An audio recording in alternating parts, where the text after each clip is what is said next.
નમસ્કાર, આપ જોઈ રહ્યા છો નેશન પ્લસ ન્યૂઝ. હું છું આપની સાથે હેતલ ભગત.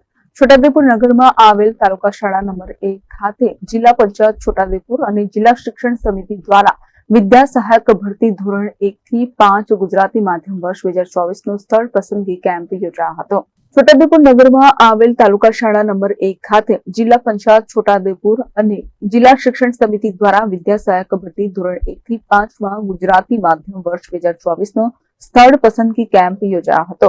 છોટાઉદેપુર જિલ્લાની અંદર 408 જેટલી શાળાઓના નવીન શિક્ષકોને નિમણૂક પત્ર એનાયત કરવામાં આવ્યા હતા, જેમાં છોટાઉદેપુર જિલ્લા પંચાયતના પ્રમુખ મલકાબેન પટેલ, જિલ્લા વિકાસ અધિકારી સચિન કુમાર, જિલ્લા પ્રાથમિક શિક્ષક સંઘના પ્રમુખ માધુભાઈ રાઠવા, જિલ્લા પ્રાથમિક શિક્ષણ અધિકારી જસવંતસિંહ પરમાર, જિલ્લા શિક્ષણ સમિતિના ચેરમેન સંજયભાઈ રાઠવા સહિતના આગેવાનો અને મોટી સંખ્યામાં શિક્ષકો ઉપસ્થિત રહ્યા હતા. આજરોજ છોટાઉદેપુર જિલ્લાની અંદર છોટાઉદેપુર કુમાર શાળા 1 ની અંદર આજરોજ નવીન વિદ્યા સહાયકોની ધોરણ 1 થી 5 માં ભરતી પ્રક્રિયા ચાલુ કરેલી છે.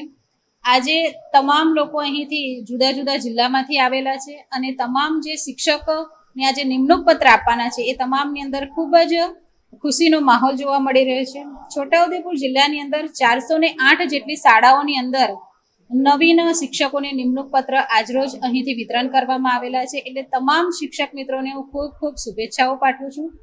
પ્રશાસન દ્વારા ખૂબ જ સારી વ્યવસ્થા કરવામાં આવેલી છે અને એક નવીન વ્યવસ્થા એવી કરેલી છે કે પ્રશાસન દ્વારા એક QR કોડ આપવામાં આવેલો છે.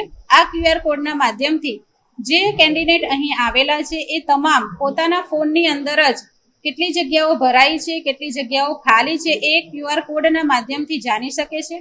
આજે અહીં આ નિમણૂક પત્રની જે વ્યવસ્થા કરવામાં આવેલી છે એની અંદર પ્રશાસન દ્વારા લગભગ 45 થી 50 જેટલો સ્ટાફ આ કામગીરીમાં લાગેલો છે અને તમામ પારદર્શિકતાથી મેરિટના આધારે અહીંથી આજે જે શિક્ષક મિત્રો નિમણૂક લેવા માટે આવેલા છે તમામ કેન્ડિડેટને પારદર્શિકતાપૂર્વક અહીં નિમણૂક પત્ર આપવામાં આવેલા છે.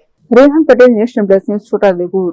સમાચારોના સતત અપડેટ મેળવવા માટે અમારી નેશન પ્લસ ન્યૂઝની યુટ્યુબ ચેનલને સબસ્ક્રાઇબ કરો, બેલ આઇકન દબાવો અને જોડાયેલા રહો ફેસબુક, ઇન્સ્ટાગ્રામ અને ટ્વિટર પર.